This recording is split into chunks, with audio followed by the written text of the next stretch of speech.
Estimados amigos, en nuestro enfoque de hoy vamos a tocar un punto por demás interesante como es el de la hiperinflación y su posible corrección. La hiperinflación, como su nombre lo indica, no es otra cosa que un desbordamiento de un problema inflacionario, la aceleración acentuada y desproporcionada del incremento de los precios que lleva a un proceso inflacionario inimpensable por muchas personas dentro de una economía. Ejemplos típicos de problemas hiperinflacionarios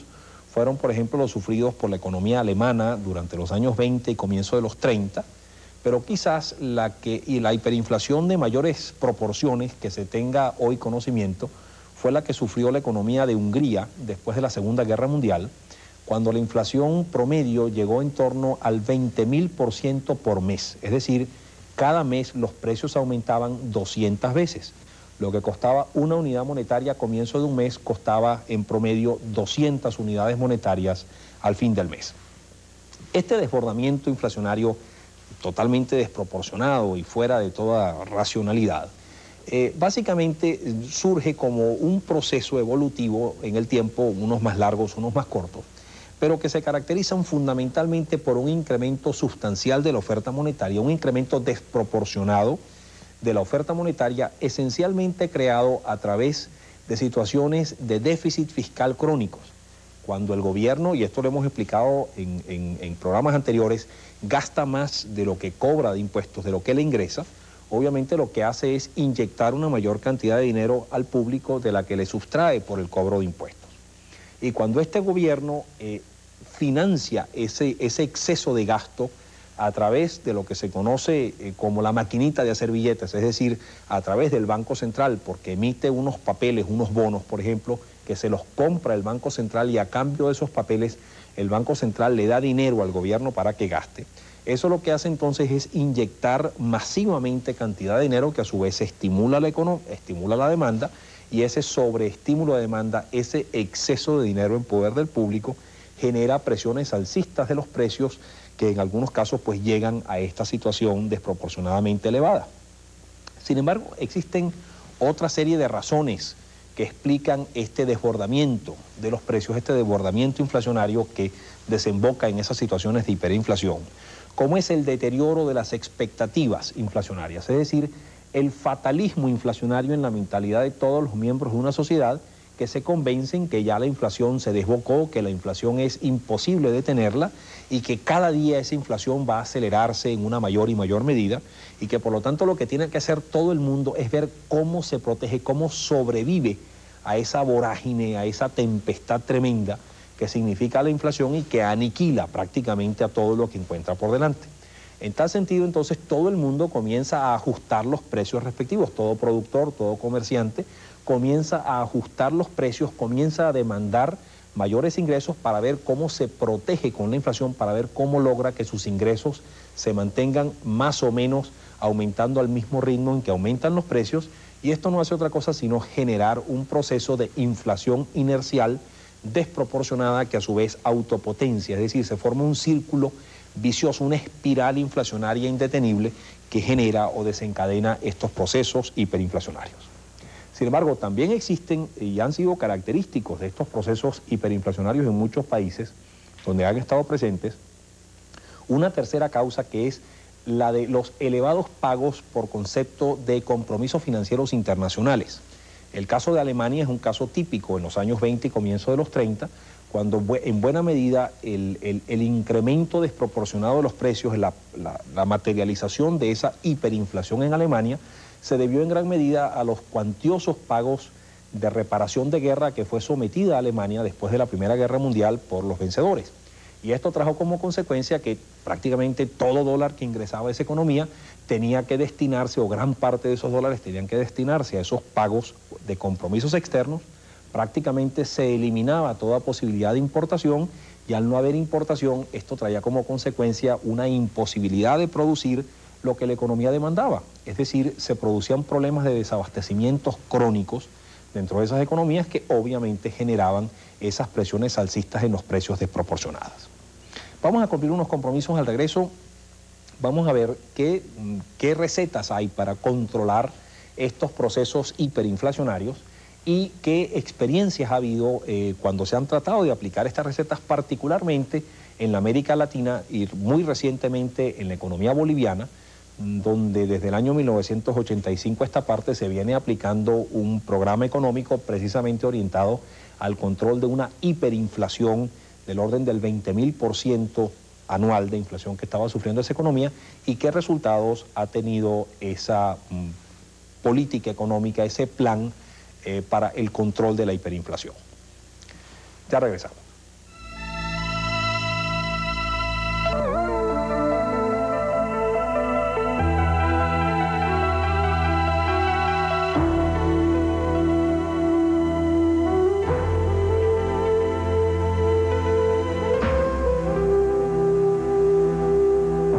La corrección de la hiperinflación exige el ataque frontal de las causas que originan el problema. Así, por ejemplo, las hiperinflaciones que se han vivido en múltiples economías europeas y latinoamericanas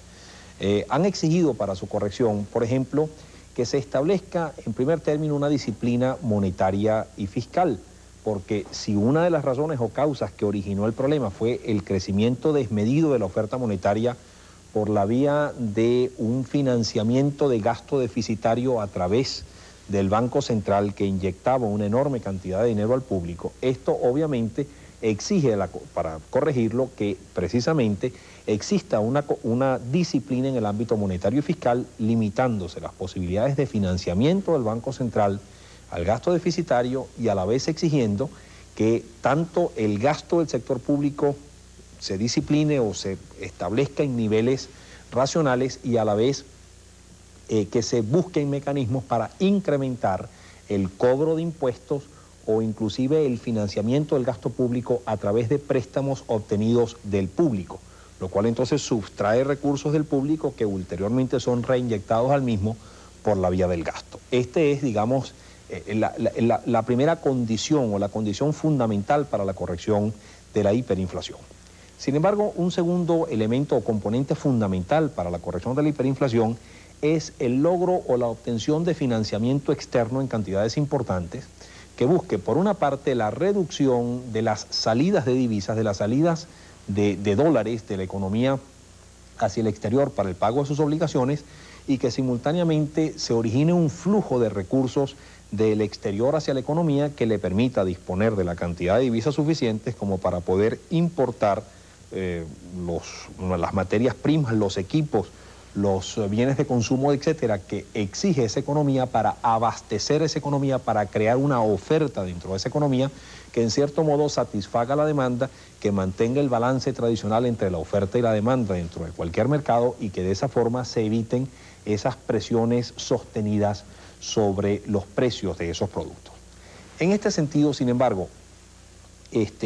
conviene decir que uno de los aspectos más importantes en el control de los problemas inflacionarios y obviamente hiperinflacionarios es permitir que el tipo de cambio se ajuste dependiendo del diferencial de la inflación entre la economía local y la inflación que se padece en otras economías.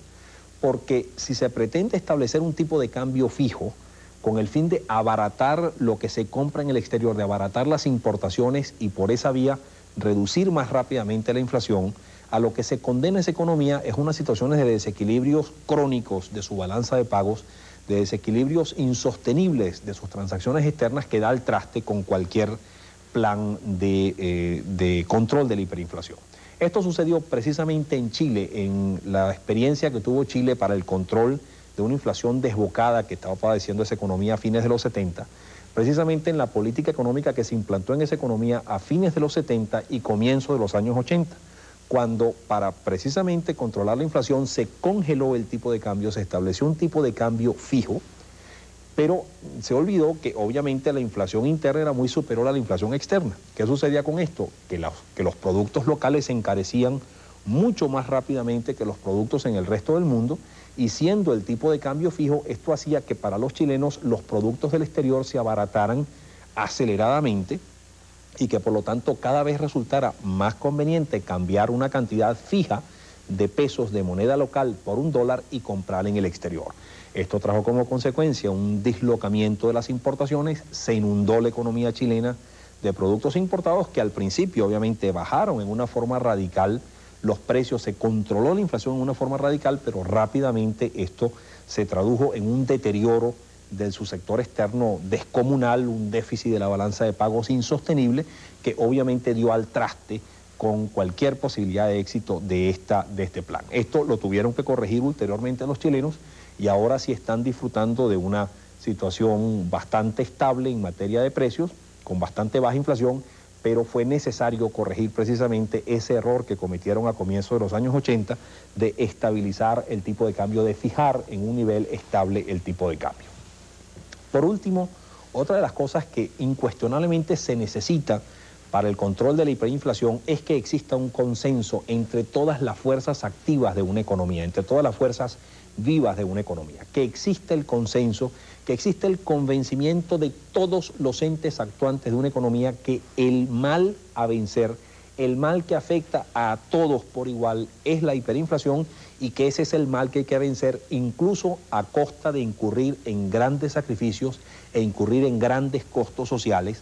implícitos precisamente en estas políticas de ajuste. Cuando se llega a ese convencimiento y la población dice, bueno,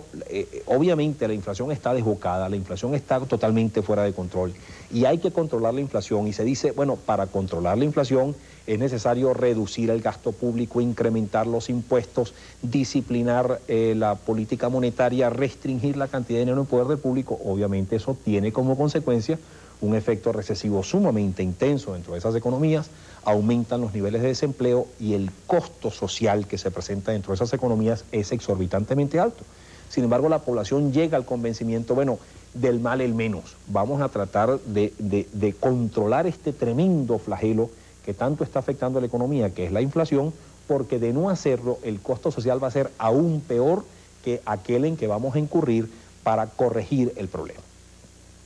En América Latina recientemente hemos tenido una experiencia interesante con respecto a este control de la hiperinflación que ha sido el caso de la economía boliviana. De hecho, como ya dije en la sección anterior, la inflación en Bolivia estaba rayando en torno al 20.000% anual, es decir, los precios aumentaban 200 veces en un lapso de un año. Esto obviamente ya se podía considerar como una situación grave, crítica de hiperinflación dentro de esa economía y esto había que corregirlo a ultranza. Cuando entró el presidente Siles Zuazo a la presidencia de Bolivia, se decidió poner en práctica un tremendo plan de ajuste estructural para combatir ese proceso hiperinflacionario y el mismo consistió en una serie de medidas muy coordinadas, homogéneas, que se implantaron desde entonces y hasta estos momentos en esa economía y que hasta el momento han sido bastante exitosas. ¿En qué han consistido, digámoslo así, esas medidas de política antiinflacionaria para vencer la hiperinflación dentro de esa economía? Bueno, lo primero que se hizo nuevamente fue disciplina en el ámbito monetario y en el ámbito fiscal. Así, por ejemplo, se estableció que el Banco Central se limitó las posibilidades de financiamiento de gasto público deficitario al Estado. El gobierno se comprometió a restringir en una forma sustancial los gastos corrientes, en tratar de no restringir tanto los gastos de inversión, pero incuestionablemente en disciplinar el gasto fiscal en la mayor medida posible y a la vez en implantar una política fiscal integral y básicamente una reforma impositiva que buscara el incremento del cobro de impuestos a la población. Es decir, en Bolivia, al igual que lo que sucede en Venezuela, muy poca gente pagaba impuestos, la evasión de impuestos era masiva, y uno de los esfuerzos realmente serios que se hizo en conjunción y con la asistencia de organismos financieros internacionales fue precisamente establecer una disciplina en el ámbito tributario dentro de esa economía. Comenzaron a cobrarse en una forma efectiva y eficiente los impuestos de la población, y esto pues obviamente saneó las finanzas públicas de esa economía, se redujo drásticamente el déficit fiscal de la misma y de esa forma pues se introdujo el factor fundamental de la disciplina fiscal. Igualmente en el ámbito monetario también se introdujeron severas medidas restrictivas a las actividades crediticias de la banca con el fin de restringir, de limitar la cantidad de moneda local en poder del público con la finalidad precisamente de impedir el dislocamiento, el crecimiento dislocado o desproporcionado de la cantidad de dinero en poder del público, que era una de las razones esenciales que había causado ese proceso hiperinflacionario. Otro componente, digamos, que configuró este plan de ajuste antiinflacionario en Bolivia fue el de la liberación de los precios, es decir, se decidió eliminar todo tipo de controles en todos los precios de la economía y por lo tanto se liberaron los precios de los productos, los precios del mercado, pero también se liberó el precio del trabajo, también se liberó se dejó al libre juego de oferta y demanda el establecimiento de los salarios, también se liberó el tipo de cambio y también se liberó el tipo de interés dentro de esa economía. Igualmente, surgieron una serie de otras estructuras muy importantes dentro de esa economía. Así, por ejemplo, se implantó una política comercial bastante distinta o muy distinta a la que hasta ese momento se había implantado dentro de esa economía. Se fueron disminuyendo los aranceles y se estableció finalmente, o en forma muy reciente, un arancel único o prácticamente único del 10% al valor de todo lo que se importaba y se abrieron las puertas a la importación. Esto era algo similar a esta política comercial de que hablábamos en el programa anterior que se está ahora anunciando en Venezuela, y la misma consistió precisamente en permitir que cualquier persona que quisiera importar cualquier cosa lo podía hacer pagando un arancel único prácticamente del 10%. Pero también se liberaron las exportaciones. Cualquier persona que quisiera exportar cualquier cosa fuera del país lo podía hacer sin ningún tipo de limitación o cortapisa, con la finalidad precisamente de estimular la exportación, de estimular las ventas en el exterior y por esa vía diversificar las exportaciones de la economía y así poder captar recursos de divisas en cantidades importantes. De hecho, también se hicieron una serie de reformas a nivel sectorial, precisamente orientadas a estimular la producción para el fomento de las exportaciones. Todo sector donde se suponía que existían ventajas comparativas, donde se suponía que se podía producir para exportar, se estimulaba la producción de ese sector por vía de estímulos fiscales, de estímulos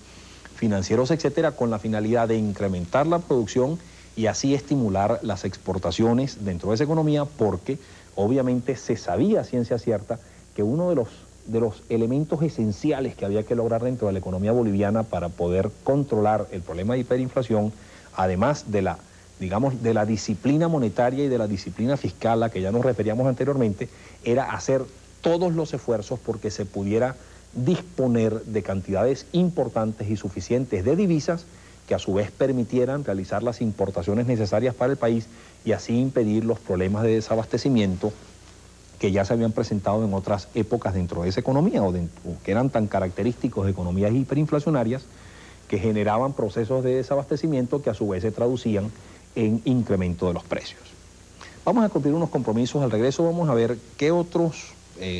esfuerzos o qué otras acciones configuraron esta política integral de cambio estructural dentro de la economía boliviana, precisamente con el objetivo fundamental del control de la hiperinflación. Y allí vamos a ver que, entre otras cosas, Bolivia hizo una serie de esfuerzos y de negociaciones para poder contar con un financiamiento internacional en cantidades importantes y simultáneamente para poder reducir los pagos o la carga financiera implícita en el pago del servicio de su deuda externa. Ya regresamos.